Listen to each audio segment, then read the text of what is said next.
Hello and welcome to the transcription explanation of this design.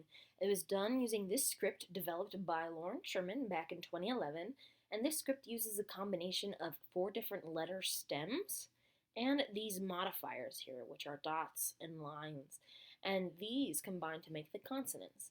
And vowels are these smaller circles here, and they have different positions depending on what vowel they are and if they're attached on one of these 4 consonant stems. This script is read starting at the bottom and going counterclockwise, like a time traveler going back in time.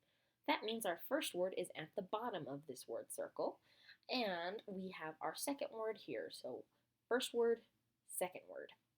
And this first word, its first letter is this one here at the very bottom.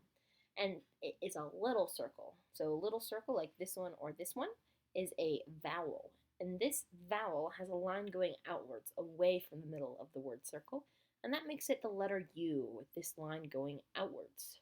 So U is like E, both a line out. And then we have our next letter here. This is a bigger circle, and that makes it a consonant. So we're going to look for it in these here, and it doesn't have this gap in it, and it's not on the line of the word circle, and that means it's in this row. And there's one line ending on it, so that means it's in this column. So this row plus this column makes it the letter N. And then we have a shallow divot. This is a divot, so that means it's going to be this one or this one. And we tell the difference based on how far around the circle the divot goes. This one is 50% or less of a completed circle, so like a bite taken out of a cookie.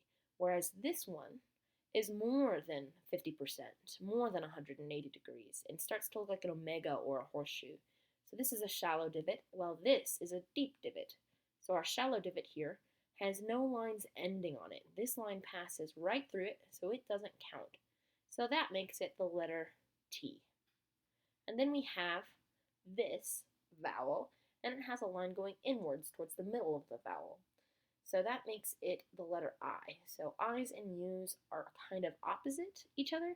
And even though these 2 lines are going kind of in the same direction, that's because they're on the opposite side of the word circle. So going towards the middle of the word circle is this way for this letter, whereas going towards the outside of the word circle for this letter is here. So that would be the I. And then we have this circle. It's another consonant because it's the same size as this one. And the line thickness doesn't matter. I just did this one thin to make it look more like it's in the background, whereas I wanted this one to look more like it's in the foreground to get this line looking like it's kind of passing through from the N to the U.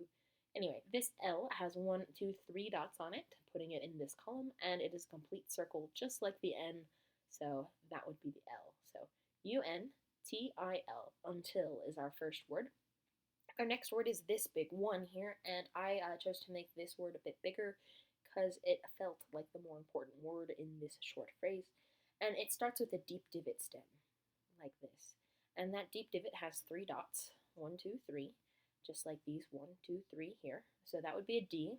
And then we have an E hanging out inside that word circle.